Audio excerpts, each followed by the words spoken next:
Hi friends, welcome to Diya Samayal.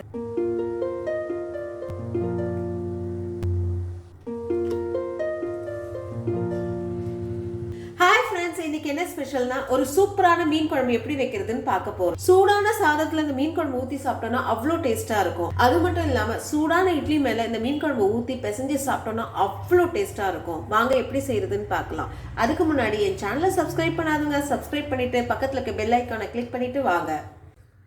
மீன் குழம்புக்கு 3/4 kilo சங்கரா மீனை நல்லா க்ளீன் பண்ணி வாஷ் பண்ணி எடுத்திருக்கேன். ஒரு மீடியம் சைஸ் மீன், ஒரு 8 மீன் இருக்குது. இதை எடுத்து ஓரமாக வச்சிடலாம். ஒரு பெரிய லெமன் சைஸுக்கு புளியை நல்லா கரைச்சி எடுத்திருக்கேன். 2 நல்ல பழுத்த தக்காளியை இதுலேயே போட்டு நல்லா நசுக்கி விடலாம். நல்ல பழுத்த தக்காளியாக எடுத்துக்கோங்க, அப்போ தான் கையில் மசிக்க ஈஸியாக இருக்கும். காயாக இருந்துச்சுன்னா மிக்சியில் 2 ஓட்டு ஓட்டி இதில் சேர்த்துக்கோங்க.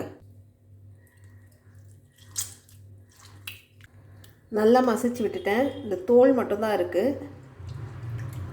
இந்த தோல் எடுத்து வெளியில் போட்டுடலாம்.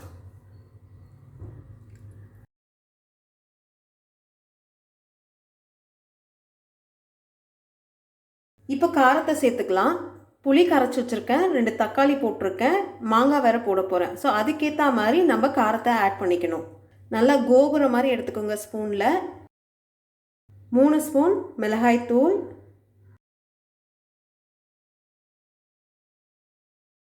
தனியாத்தூளும் கோபுரம் மாதிரி எடுத்துக்கோங்க. 3 ஸ்பூன், 2 3 குழம்பு மிளகாத்தூள் 2 ஸ்பூன், 1/2 ஸ்பூன் மஞ்சள், தேவைக்கேற்ப உப்பு. இதை நல்லா மிக்ஸ் பண்ணி விடுங்க.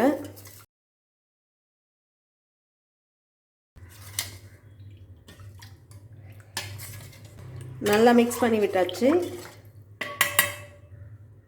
உப்பு காரம்லாம் கரெக்டாக இருக்கான்னு பார்த்துக்கலாம். கரெக்டாக இருக்குது. ஸ்டவ் ஆன் பண்ணிக்கலாம்.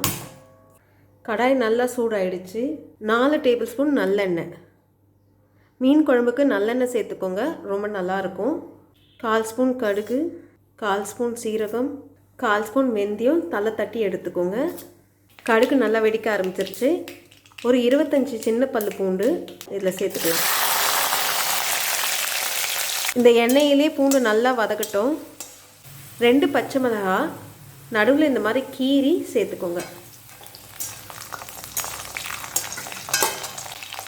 கருவேப்பிலை,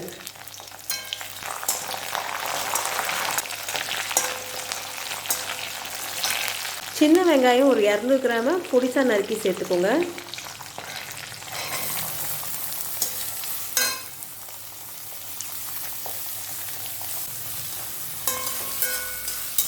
இந்த எண்ணெயிலே நல்லா வதக்கணும். இந்த வெங்காயத்தை நல்லா கோல்டன் ப்ரௌன் கலர் வர அளவுக்கு வதக்கி எடுக்கணும்.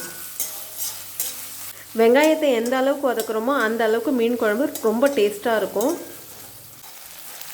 வெங்காயம் நல்லா வதங்கிடுச்சு. பாருங்கள், கலர் சேஞ்ச் ஆகி வந்திருக்கு பாருங்கள். இப்போது நம்ம கரைச்சி வச்சுருக்கோம்ல புளி, மிளகாத்தூள், தக்காளி எல்லாம், அந்த மிக்சரை இதில் ஆட் பண்ணிக்கலாம்.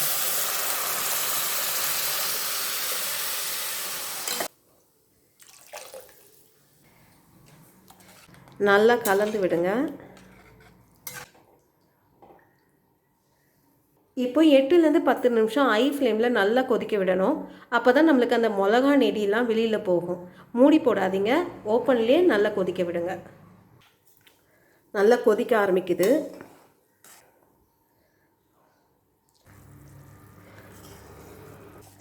நல்லா 10 நிமிஷம் ஹை ஃப்ளேமில் நல்லா கொதிக்க விட்டேன்.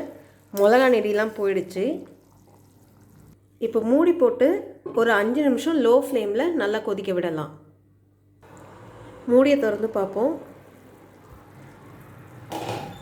நல்ல எண்ணெய் நல்லா பிரிஞ்சு வந்திருக்கு.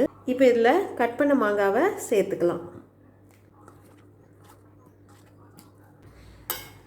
மாங்காய் போட்டு நல்லா மிக்ஸ் பண்ணி விடுங்க. ஒரு நிமிஷம் இருக்கட்டும்.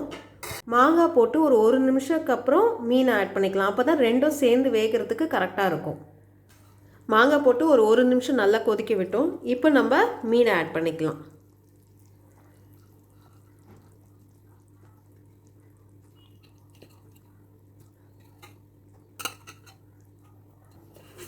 மீன் ஆட் பண்ணி கொஞ்சம் பொறுமையாக மிக்ஸ் பண்ணி விடுங்க, இல்லைனா உடஞ்சிரும் மீன்.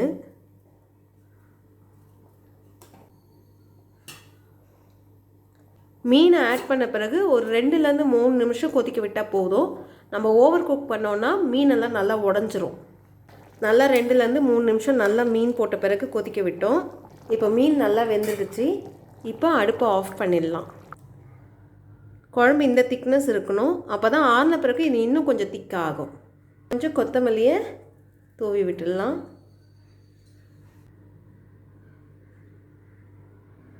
இது பாருங்கள், மீன் நல்லா வெந்திருக்கு.